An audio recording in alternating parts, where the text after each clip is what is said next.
Hello, everyone. Hello, guys. Hi, Reggie. I think we'll wait another minute or two and then start.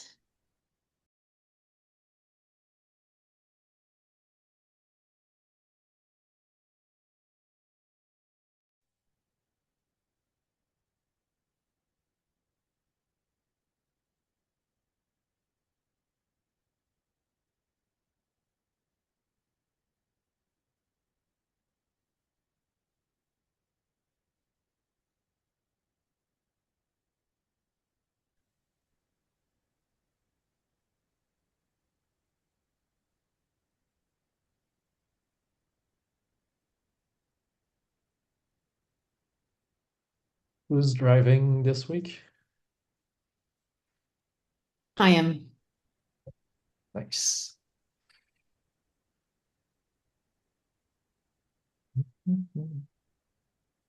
I will start really soon. Let's give an opportunity for more people to join.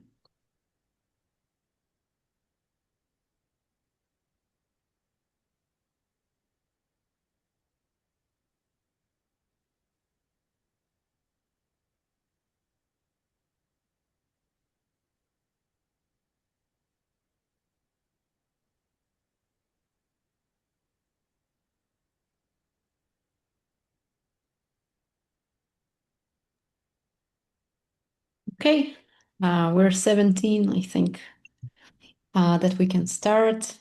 Hi, everyone, and welcome to our weekly contributors meeting. I will be hosting this meeting today. First of all, I would want to start and thank Evgeny and Patroklos for holding the force during Thanksgiving and being on triage for 2 weeks, I think, or so. So thanks a lot, guys, for this. And I'd like to ask whether there are volunteers for triage for next week. Yeah, I can do it next week. Thank you, Alex. I can as well. Thank you. Was that Ryan? Yes. Amazing. Okay. So we have Alex G and Ryan. Right. Thanks a lot. I want to mention a quick word about the stats that we usually post here. So it seems that the CNCF DevOps stats are no longer being updated, and that now it looks like everything has switched to the LFX stats. So what I did today was I did it first time manually from the UI, but we'll probably need some kind of automation to do it for next times. But anyway, thanks to everyone who contributed, reviewed, and merged this week. Evgeny and Patroklos, I see that you have some issues for triage, right? Yes, I actually made two groups of issues. The first three, as you can see, there are things that are reported as bugs when people migrated from 3.1.9 or 8 to 3.2. They are mainly on syncing or not syncing applications. So I Let's have, wanted to, sorry? yeah, let's have a look. Yeah. So I thought that maybe there are regressions. People claim that when they roll back to 3.2.9, they don't see the same behavior. So probably there is a regression. That's why I wanted to bring it up here. They all seem to be syncing reconciliation. So I haven't got the time to reproduce all of them, but it seems that there are a couple of things maybe that work differently in 3.2. Can So we I add wanted to bring a it. regression label? I think. Yeah, I know, but I'm not sure if this is actually regression For one ticket, I already had the regression, but yeah, I want some second opinion here or some other people chime in or have a look and at the regression label. I did it for a one, I think the second one, but I wasn't sure about this one. Would all add it to all, basically all issues and then remove it if we confirm that it's not a regression, just so we're sure not to miss anything. Okay, got it. Okay, I see. Okay, so let's Okay. add this as a regression. This is about infinite reconciliation. The second one is about apps that are not syncing after migration.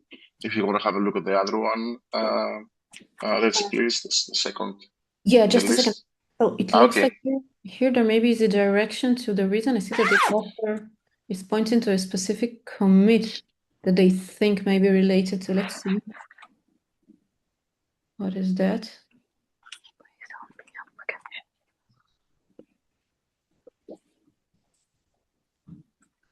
Remove redundant rollback arguments.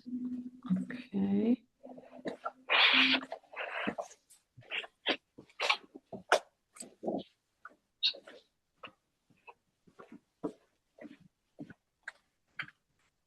Alex, do you think it can be related? well, it was always false. So, Yeah, that's we can investigate that thing. Okay, so probably this requires a deeper look and a reproduction to understand what's going on in there. Okay, so let's take a look at the other issue. This one, Patroklos? yes, the second one, I think I already added as a regression, this one. No, I haven't. Oh, yeah, this is because source hydrator, and I don't have any experience with hydrator. So, but it's still, the user reports that after the upgrade doesn't work. But I see some people chiming in below.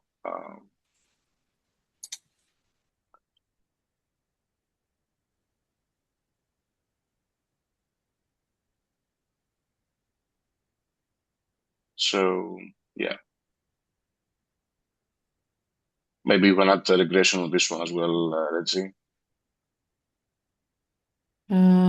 Yes, let's do it.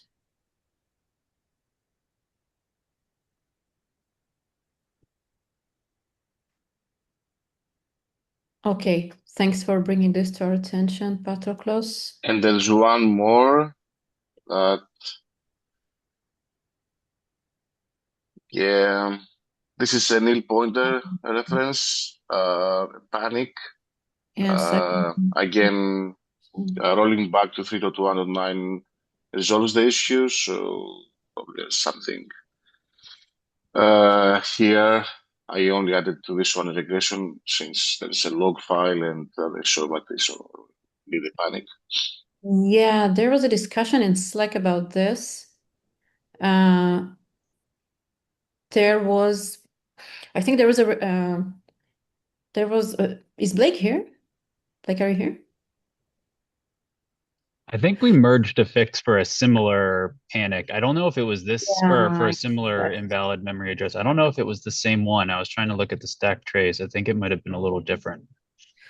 Yeah, because I remember that related pull request that introduced some change related to this was reverted, and then the user said that even though it was reverted, they still experienced this problem. So yeah, it may be a different error.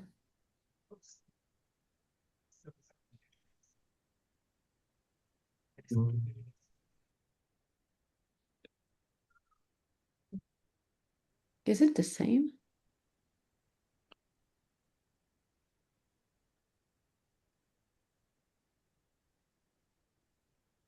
It's a different line, but apparently the code has changed since the first one. Yeah, this is prosub refresh queue item. It's the same fund. Yeah. Oh, This it's the is same line as well. yeah, it's process request app operation. This is app refresh No, queue it's different item. line. Yeah, it's maybe a different thing. Let's see the other thing.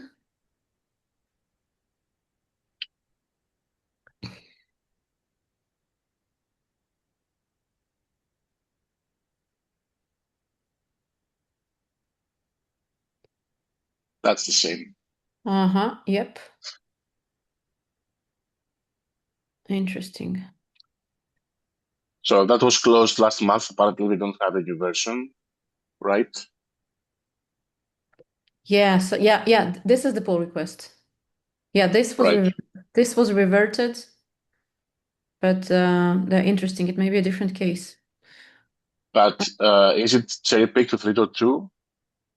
Yes, this revert was cherry-picked into 3 to 1, and I know that this user waited especially for 3 to 1 because they thought that this is going to solve the problem. So yeah, we need to try to see whether it's reproducible. Okay, I can follow up on this one. Let's see. Okay, thank you. So that was one group. The second pair of tickets is not actually for triage, but I want to bring to this group, the attention of this group. I showed at least a couple of tickets of people asking to provide a more flexible or easier way to navigate across applications, especially when they have been generated by application sets. So they have like hundreds, thousands of applications, and it's hard to navigate across them or find an application easily.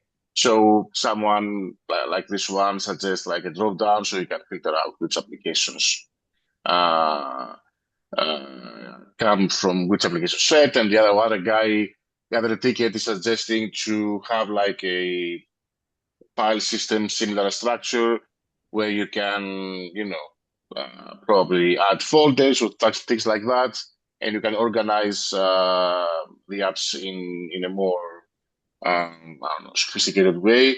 I thought that to bring it to our attention because they are similar and they are coming from the same, let's say, root cause that if you have thousands of apps, probably it's not that easy to navigate or manage them in the UI. That's all.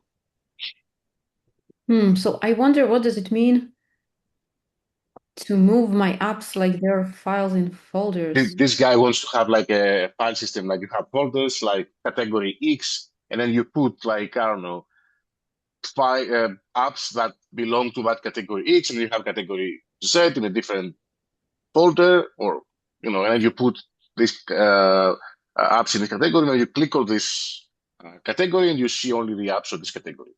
This is I what mean, what you want. It's a the, filter system.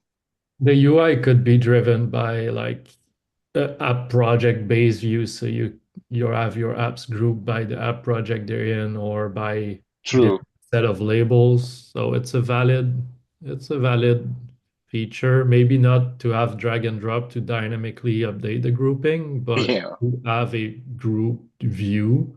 I think that makes sense.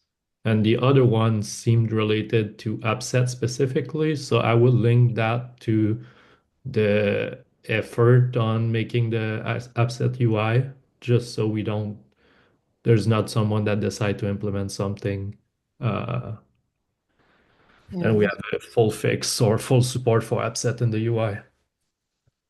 Do we have a ticket for that or a label to use, Yeah. like a new Yeah, feature? there is a pull request by Peter. Yeah, there's a proposal issue, I think, like a root issue. I'll try to find it. Yeah, I think it was my issue. Let's see. I think it's called appset UI. Uh, did you find it? No, not yet. Okay, let's see.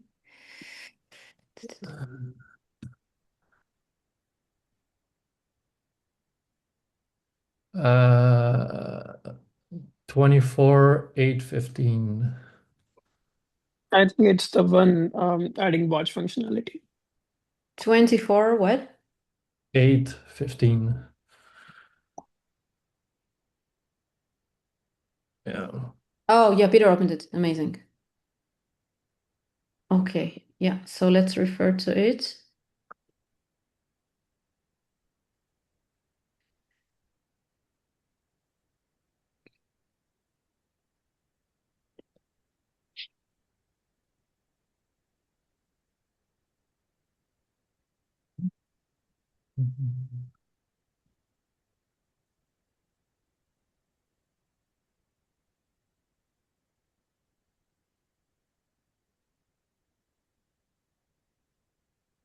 Okay.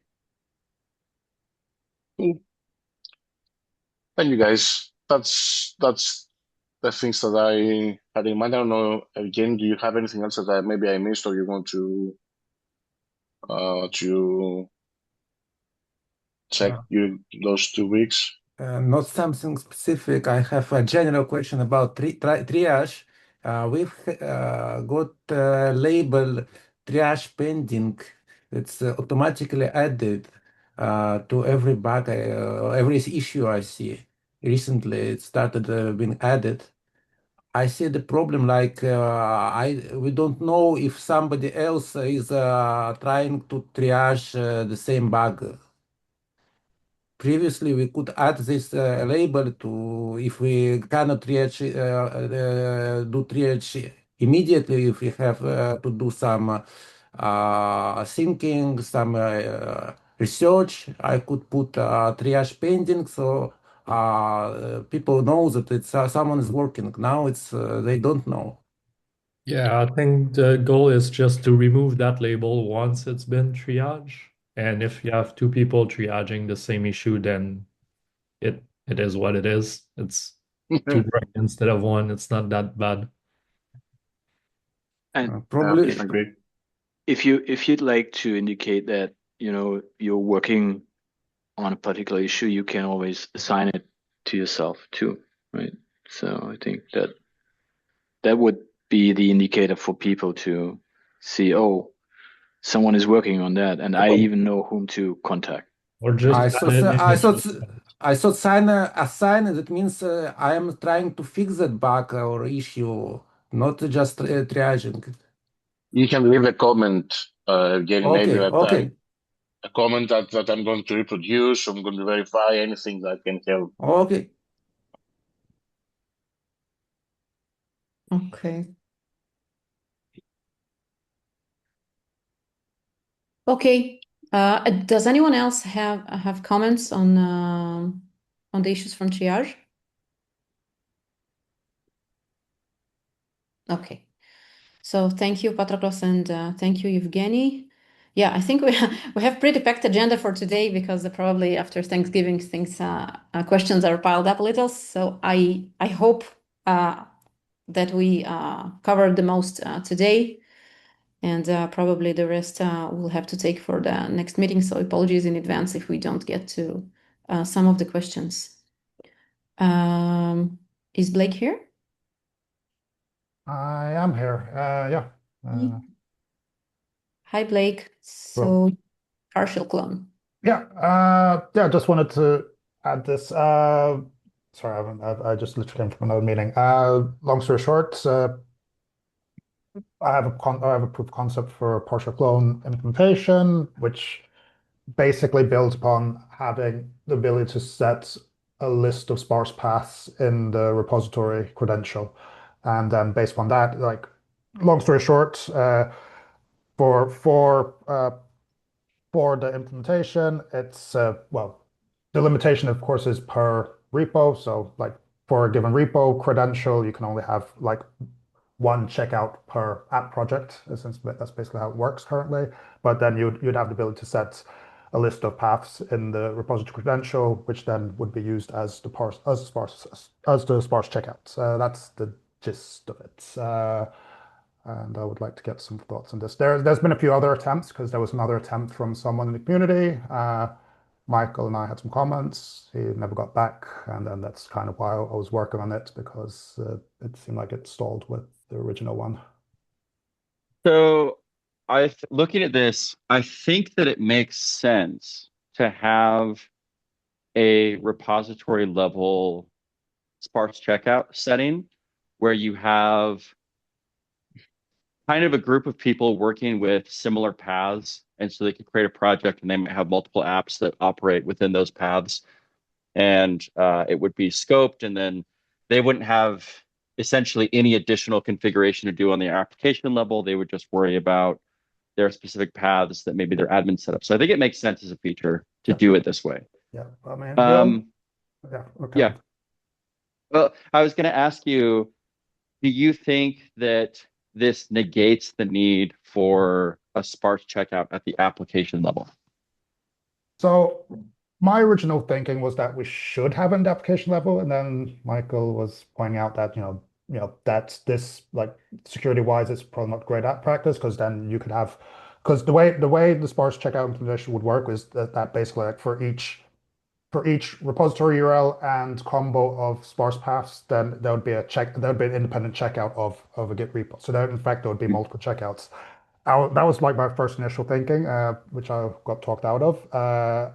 And the long story short is that it would negate the need for it. The only sucky part is that because of this, we're basically limited to one sparse out configuration or no configuration per app project. And I think that's kind of a limitation, which is not great. I think there's something we can address in some later PR, basically where, because the limitation is that you can only have one repository credential with the same URL per app project. That's the limitation we have today. It And also seems more like a user configuration. Like I'm a user using Argo. This is my repo. I should be able to define which path my application will check out. It doesn't seem like something that the Argo CD admins or operators needs to be aware of, that they need to set up in the repo credential authentication. That seems like a user concern. So it's probably something that Yeah. should be exposed to the user through the application. And then and this was something I was discussing with Michael, because there is kind of a precedent of manifest generate paths where, you in the end application itself, you would set the paths that you'd want to do that for. From a user perspective, I think from a usability perspective, I think it is better. It's just there is that pickle of having the ability to have unbounded checkouts, which was concerning for Yeah. Michael.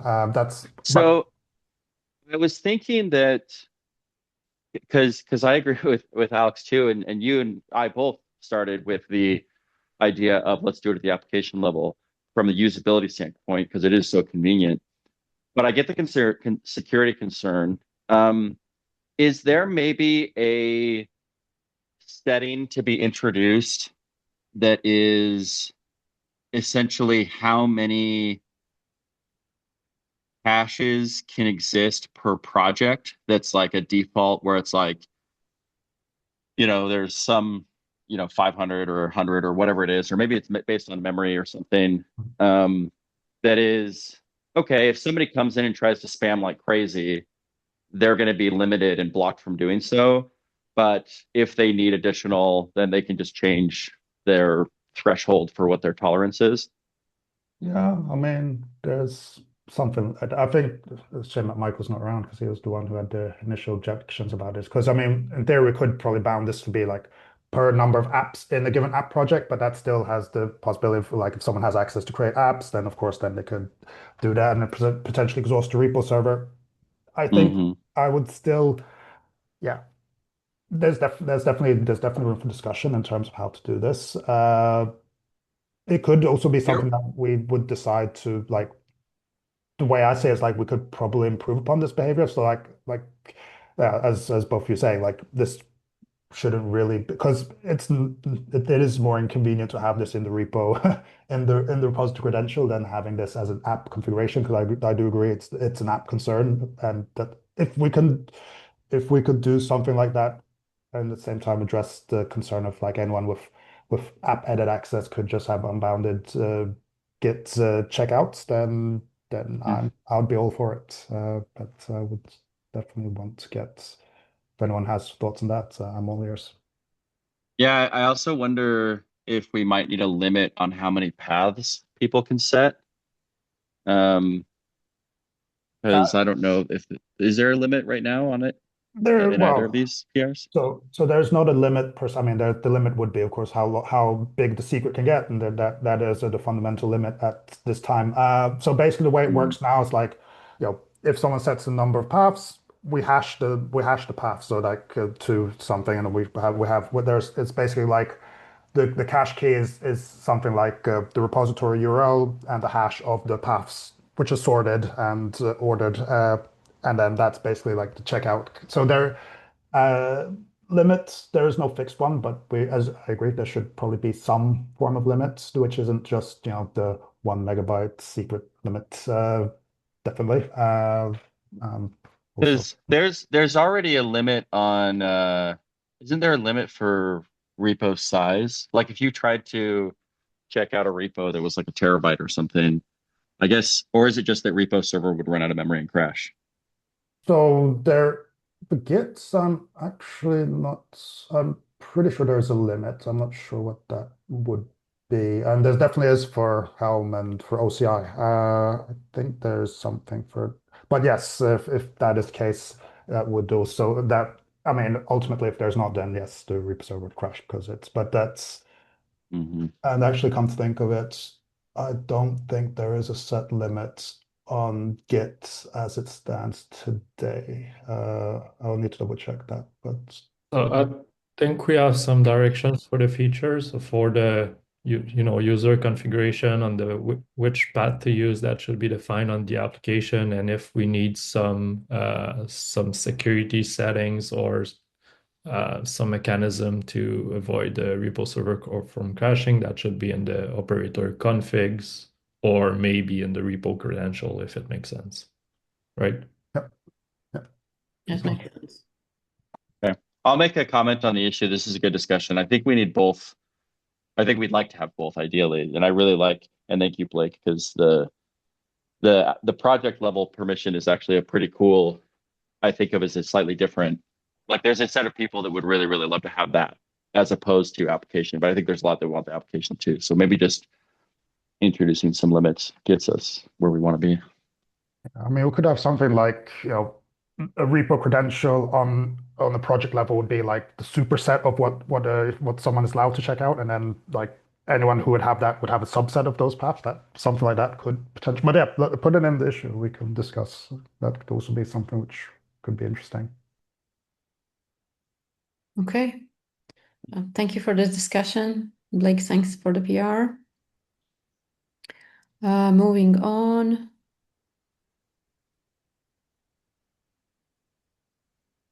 Blake, do you want to give some context on the Yeah. ready? Yeah, right. Sorry. So this was a while ago. Some people were complaining about.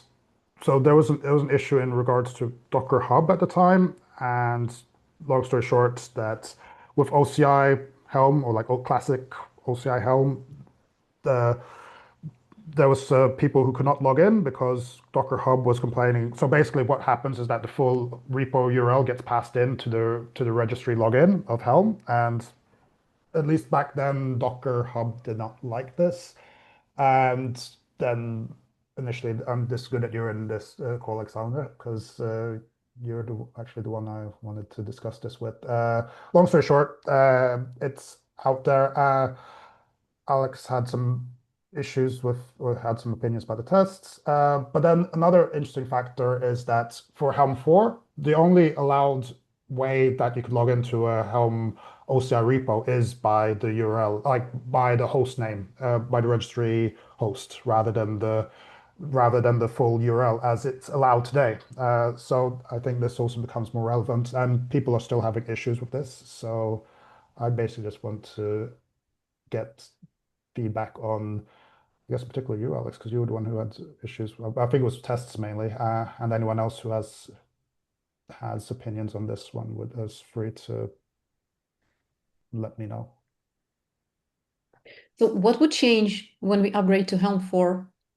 So Helm 4 is basically making more explicit what I think is implicit with Helm 3, which is basically like if you log into an if you log into OCI repository, then you can only use the host name, and you can kind of, for whatever reason, Helm allows the full registry URL to be to be logged into, but it seemed like that's not going to be the case at all for Helm 4. So we do need to change this behavior as it seems anyway.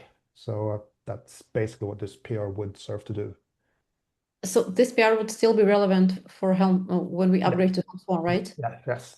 This would, in fact, I would say it would probably be a prerequisite for Helm 4 because we cannot pass in the full registry URL for Helm to log into Helm. Once we upgrade to Helm 4, we cannot do this as we do today. So this would be a Is there an prerequisite. issue on that with M4? So I've seen something about what we need to do to Right. support M4. Can we identify this work as part of it?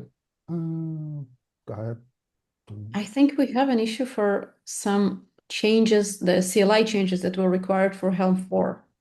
I don't think it was I don't think it was a general issue. Or Yeah, there's just a ticket about Helm form removed an Yeah, the minus the C thing. command line argument. I think the Taskus client, yeah, That and some guy was using locally Helm 4. Yeah, this one, and yeah, that's the only issue about Helm Yes, 4. we don't have a generic issue yet for all things that are related to Helm 4. Yeah, probably it's a good idea to create one. I will create one and I will link those to it. Well, Are there any other commands except for this? I guess the only one would be like, what do we do with it as it stands now? Like, should, would this be good to merge, or do we want to wait for any help for the issue that you're talking about? I mean, I'll re-review on my side eventually.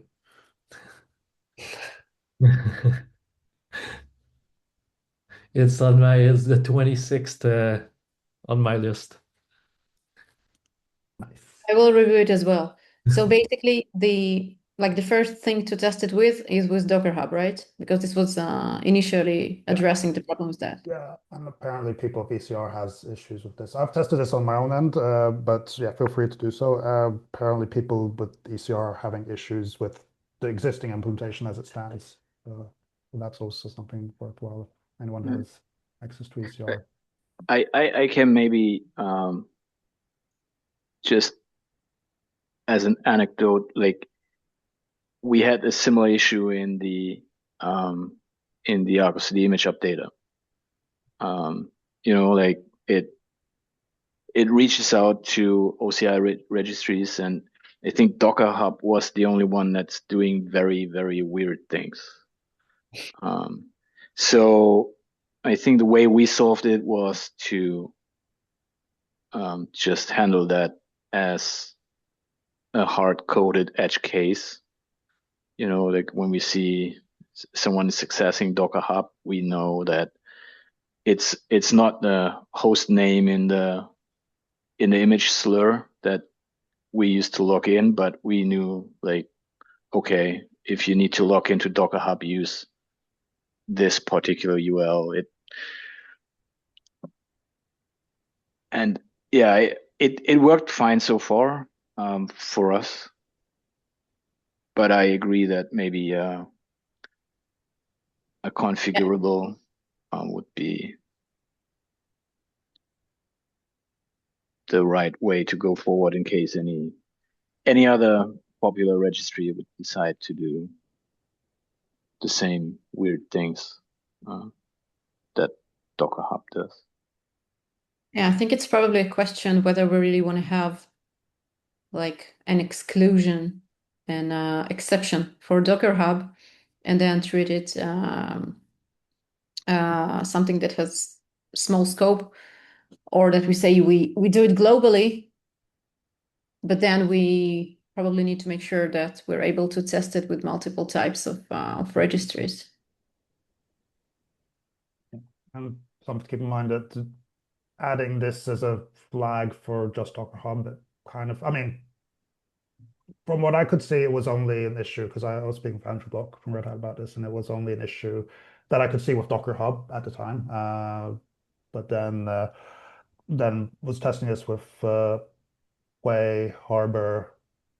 I think did that test recently? I don't recall. It was a while ago. I was working this, but the point being also that this is something which is going to be universal with Helm 4 anyway. So there's not going to be like, this is something which we're going to have to do for Helm 4 anyway. But yeah, then that's something to keep in mind. Yeah, probably, yeah. Probably it will be more correct to do it globally. If Helm 4 is going in this direction, then it kind of sets the it sets the direction in a way. So yeah, I think we should probably leave it as is. Okay. Thanks, Blake. Thanks, Jan. Next thing is custom health checks. So I will give some context and background about this. Basically, we have a pretty big amount of custom health checks for Argo CD, I think around 200, for around 250 resources or so. And the thing is that in the industry, there is not really a good standard of how the different controller authors are handling the health status that is reflected on the CRDs. And there is an effort to standardize that, or at least a subset of this. There is case status. And so case status is something that aims to be able to understand a small subset of like simple statuses and to handle them. But this is something that treats a small subset of statuses, and this is not something that is widely adopted in the community. Flux, for example, does use case statuses when it calculates a resource of the health. Then it uses that, and for resources that are not answering this, they're also custom health check. And all those custom health checks, they take part in the Argo CD release cycle. And then we have multiple contributions around that. Well, actually, it's not something that is only relevant for Argo CD. It's something that if there are standards around that, and there is some kind of a shared repo or place where those health checks can be, it actually can benefit the entire community. And so I guess the question is, first of all, if this is something that was discussed before, but the question is probably do you think that we can influence some community adoption of certain practices that will help us make this thing more external to Argo CD and more shared and adopted in the entire community? And Evgeny, maybe you have something to add here. I wonder if we could externalize this repository, make it generic, because health check doesn't have anything specific to Argo CD. It gets a resource as an input and makes output string. It's usable without Argo CD. The big problem is I think we're gonna run into the same issues as the GitOps engine, where we're spending time just trying to keep that reference up to date, and then when we cherry pick different release, we need to cherry pick the correct version of the check dependencies. So this is a maintenance burden. I think it's I don't think we can compare it, because GitOps engine is Go code that has dependencies, deep dependencies. Here, every health check is self-contained thing. It's not the same. It affects the release lifecycle the same though. If someone has a health check that they need to fix a bug in on this external repo, they put up a PR, we merge the PR. Now we've got to decide, okay, how do we apply just this health check fix to just Argo CD patch releases? And it probably means that you have to maintain a parallel set of release branches on this external repo. You've got to open up an additional PR to update the reference back to that cherry-picked branch. It's a lot of overhead. And I think that before we take on that overhead, we should prove the value first. The health checks are already freely available. They're already licensed for anyone to use. If some external tool wants to make use of the Lua scripts, they could use it today, and they could have a CI script that just copies and pastes the Lua scripts wherever they're needed for that external tool. So if some external tool emerges that makes use of these Lua scripts, then maybe that proves the value, then maybe it's worth to externalize. I do think that adopting K-status as either a Lua library that allows people to take advantage of the K-status standard within Argo CD health checks, or using it as either a first option or a fallback if our custom health checks don't produce any value. I think that makes a ton of sense. Encouraging adoption of a common standard makes sense. But Argo CD's health checks, I think, have functionality that doesn't exist in K-status. For example, the construction of a very specific custom message based on the current status field. So I think that Argo CD custom health checks are valuable. I think that they should remain in tree until we prove strong value for moving it out of tree. And I think that we should adopt K-status in some fashion. I need to say about case status that I have done like an initial assessment of this. I didn't really do a test myself, but I did run it through a couple of architecture discussions with Cursor. And it looked that actually only around 10 or 15% of our custom health check can be efficiently replaced with case status, which is fairly little because really there are some more complex cases that case status will just, it looks like it will not give us value for more cases, at least today.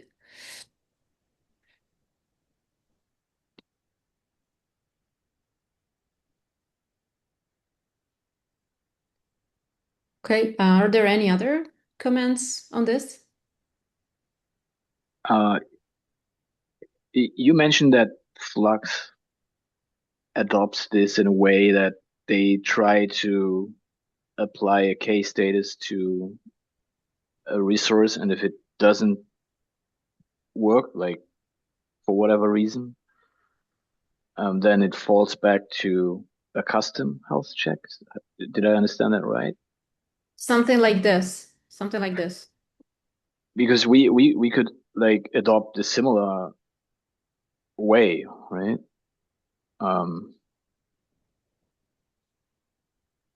Like Yeah, maybe look if we have a custom health check, which would take precedence, and if there is none, then we try to apply case status if we choose to adopt it. Because I would agree with Michael that it makes sense to, you know, it's a state, like is it a state standard already, or is it like an upcoming standard, or like anyway, I think the Kubernetes community is moving towards that, right? And so it would make sense for us to at least see how we could integrate it or something that, you know, like doesn't force people to write custom health checks for things that have case status compatible status for their workloads. Does that make sense?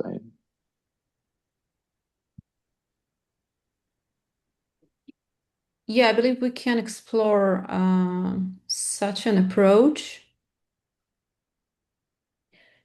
And then just, yeah, I believe that this is something that can be done. Something like if there is no custom health check, then try case status. I think we cannot just try case status and see if it works, because if you try case status, for some reason it's degraded, but the health shouldn't be degraded, then it's worse. I think we need something that's definitive. So maybe it needs to be explicitly configured to use case status for a list of resource, but I don't think we can just try get the result and see what happens. Well, you could probably expose case status as a function to the Lewis scripts, and then the Lewis script can just do whatever it wants. If the case status is enough, great, you just return it up. If not, then you do some post-processing. Be a pretty lightweight way to introduce it. Yeah, the thing is that what would happen to resources that currently don't exist, that there are no custom health checks for those. So you wouldn't get the benefit there. Yeah. I would just have a config to say like, hey, these are the resources to use case status. yeah, it's true. It means that we would have to maintain some kind of a whitelist of what Yes. resources are explicitly evaluated with case status, and then like, we would have to manage probably this. It could be configurable. Like the end user could say, here's my list of GKs. And if they want all of them, they can put a wildcard and everything would use case status. But isn't there a way like to infer from a resource whether it exposes case status compatible status information? Because in my mind, more value would be in, the user wouldn't have to configure anything to get the benefit from that. Yeah. And if it, if there is a resource that looks like it exposes case status information but isn't compatible, then I would argue that it'd be better than to like configure that particular resource to not use a health check, like a case status check. Rather an opt-in than an opt-out. Probably I will open an issue, and then we will Yeah. with kind of proposal, and then we will continue. Yeah, that makes sense. Continue the discussion there, but yeah. Thanks everyone for your inputs. We're slightly after the time. So thanks to everyone. The things that we didn't have the time to go through today, I will move them so that they're first for the next meetings. Thanks a lot, everyone. Bye. Bye. Thanks. Bye-bye. Bye, See ya. thank you.